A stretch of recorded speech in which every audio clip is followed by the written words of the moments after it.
onde a maior parte dos vizienses e beirões foram morar desde a primeira hora e ao longo do tempo. Na emissora da Rádio Metropolitana, propriedade de um casal de patrícios, dizem-me que só na cidade do Rio, nas várias gerações, pode correr o sangue do viriato, em 700 mil pessoas.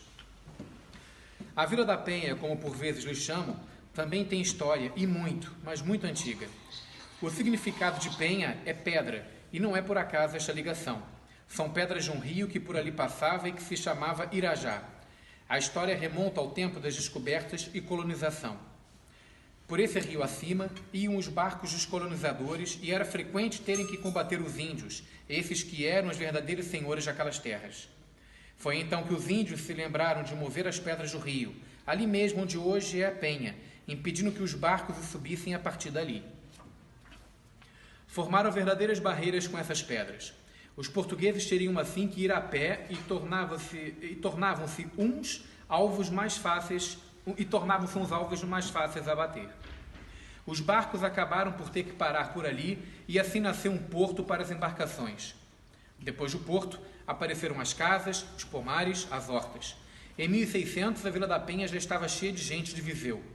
Mais tarde, já no tempo do meu avô, apareceram as fazendas e os engenhos de açúcar, e ainda mais tarde o loteamento das terras. Naquele dia, a Casa de Viseu, que domina uma das praças da Penha, ia festejar a nossa padroeira, Nossa Senhora da Conceição.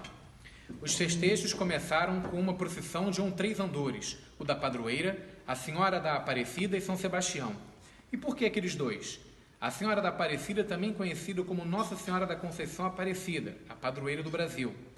Uma imagem sua foi encomendada nas águas do rio Paraíba do Sul e com a cabeça separada do corpo. É uma santa negra, muito milagreira e muito parecida com a imagem das Virgens Negras da Europa e América Latina. Há pelo menos umas 400 imagens espalhadas por 20 países. São Sebastião, mártir, cuja imagem aparece cravejada de setas, é o padroeiro do Rio de Janeiro. A cidade foi fundada em 1565 com o nome de São Sebastião do Rio de Janeiro por Estácio de Sá.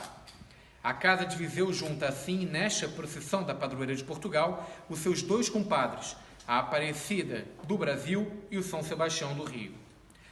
Talvez eu não tenha participado faz muito tempo de uma procissão, talvez, mas tenho-as guardadas na memória do meu tempo de menino na minha cidade.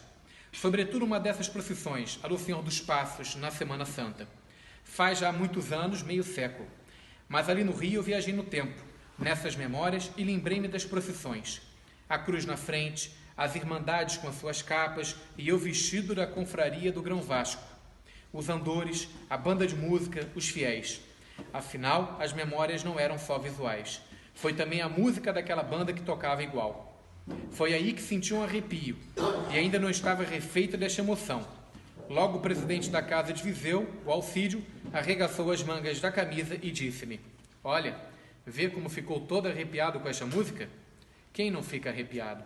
Até eu que fiquei sem saber se era da fé que me tinha entrado outra vez ou se era mesmo da música e do vendaval da energia que corria por ali.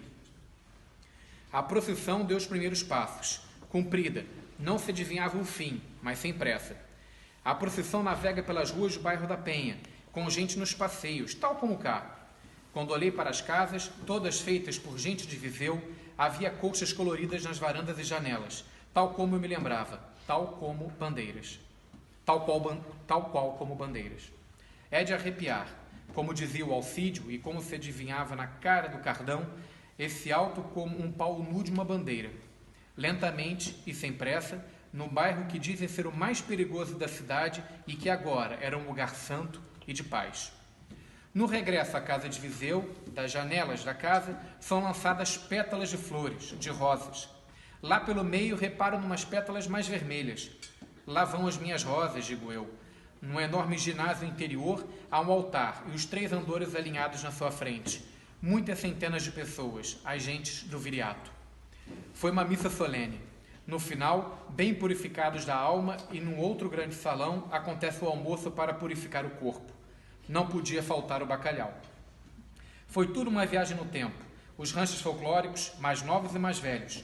Foram os cantadores, vozes que pareciam saltar das serras e das nossas aldeias. O traje respeitado até o último pormenor. as 3 gerações a cantar e dançar e a provar de que a casa de Viseu tem muito futuro pela frente. E desta vez, quando os meus olhos bailavam pela sala, fui eu que chamei o Alcide e lhe disse: olha aqui para os pelos do meu braço, estão todos arrepiados. E ainda bem que ele não olhou para os meus olhos.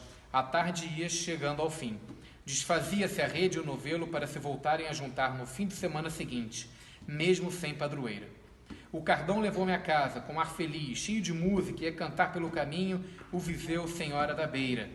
Ele que é o solista do coro com a irmã, e dizia-me: é uma pena não ficares mais tempo. Gostava de te mostrar a sede campestre da casa de Viseu, que é linda mesmo.